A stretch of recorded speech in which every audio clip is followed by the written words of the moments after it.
আসসালামু আলাইকুম ভিউয়ার্স, স্বাগত জানাচ্ছি আমার চ্যানেল বার্নিং ইস্যুজ উইথ রবিনে।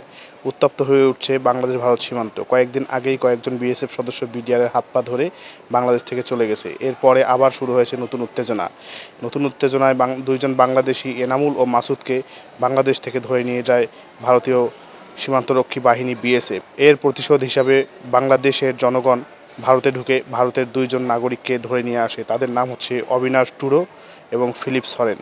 দুজনকেই কারুলিয়া প্রাথমিক বিদ্যালয়ে আটকে রাখা হয়। এর অপহৃত ভারতীয় নাগরিকদের বিজেপির হাতে তুলে দেওয়া হয়। এই ব্যাপারে স্থানীয় নাগরিকরা যা বলছেন শুনুন। পানিটা থেকে ধানটা একটু উপরে উঠে মারতেছিল, মানে পিটাই করতেছিল, ঠিক আছে কিনা, সেই মুহূর্তে ভুট করে পিছন থেকে এসে বিএসএফ এসে ওদের উঠে নিয়ে চলে গেছে দুইজনকে। পরবর্তীতে জনতা ক্ষিপ্ত হইয়া আবার ভারতীয় দুইজনকে আটকেছে, একজন বৈরাজ আর একজন হচ্ছে ক্ষিতীশ।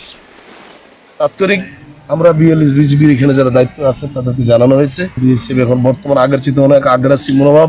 আগেও তো আমরা দেখেছি এখানে আমাদের জন্ম বাড়ি ঘর দেখেছি। এই শেখ হাসিনা চলে যাওয়ার পর থেকে 5 তারিখের পর থেকে বিএসএফই মনে হচ্ছে আমাদের প্রতিপক্ষ মনে হচ্ছে হাঁটিয়ে উড়াই দিবে এরকম। ভারতীয় সীমান্তরক্ষী বাহিনীর এরকম আচরণ এবং বাংলাদেশিদেরকে ধরে নিয়ে যাওয়ার ব্যাপারে আরেকজন স্থানীয় নাগরিক আমাদের সঙ্গে কথা বলেছেন। তার সঙ্গে আমাদের কথোপকথনটি।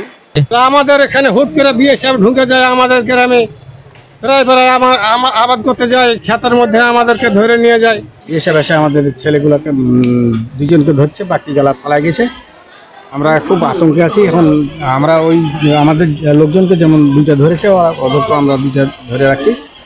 এইটা আমরা যেন আমাদের গুলো ছাড়ে, ওদেরকে ছাড়ে দেবো, এটা মনে করে আমরা ধরে রাখছি। উল্লেখ্য যে বাংলাদেশের দিনাজপুর জেলার ধর্মযান সীমান্তের 320 নম্বর আন্তর্জাতিক পিলারের কাছ থেকে 9 ও 10 সাব পিলারের মাঝামাঝি থেকে 2 জন বাংলাদেশিকে গ্রেপ্তার করা হয়। সারাদিন চেষ্টা করা হলেও বিএসএফ তাদেরকে ফেরত দেয় না। পরে সন্ধ্যা ঘনিয়ে আসলে বিএসএফ তাদেরকে ফেরত দেয় এবং ভারতীয় 2 জন নাগরিককে সেখান থেকে ফিরিয়ে নিয়ে যায়। এছাড়াও ভারত বাংলাদেশ সীমান্তের বিভিন্ন স্থানে উত্তেজনা বিরাজ করছে। ঝিনাইদহ সীমান্তে বিএসএফ অতর্কিত গুলি চালায়, যার ফলে একজন বাংলাদেশি নাগরিক গুরুতর আহত হয়েছে। এভাবে বাংলাদেশের সীমান্তে 5ই আগস্টের পর থেকে বিএসএফ এবং ক্রমাগত উস্কানিমূলক আচরণ করছে, যার ফলে বাংলাদেশ এবং ভারত সীমান্ত উত্তপ্ত অবস্থায় রয়েছে। যদিও বাংলাদেশ ছাড়াও ভারতের পাকিস্তান এবং চীনের সাথে সীমান্ত রয়েছে, সেই সীমান্তগুলোতে তারা নিষ্ক্রিয় অবস্থায় থাকে, কিন্তু বাংলাদেশ সীমান্তে তারা প্রায়ই এরকম উস্কানিমূলক কর্মকাণ্ড ঘটাচ্ছে।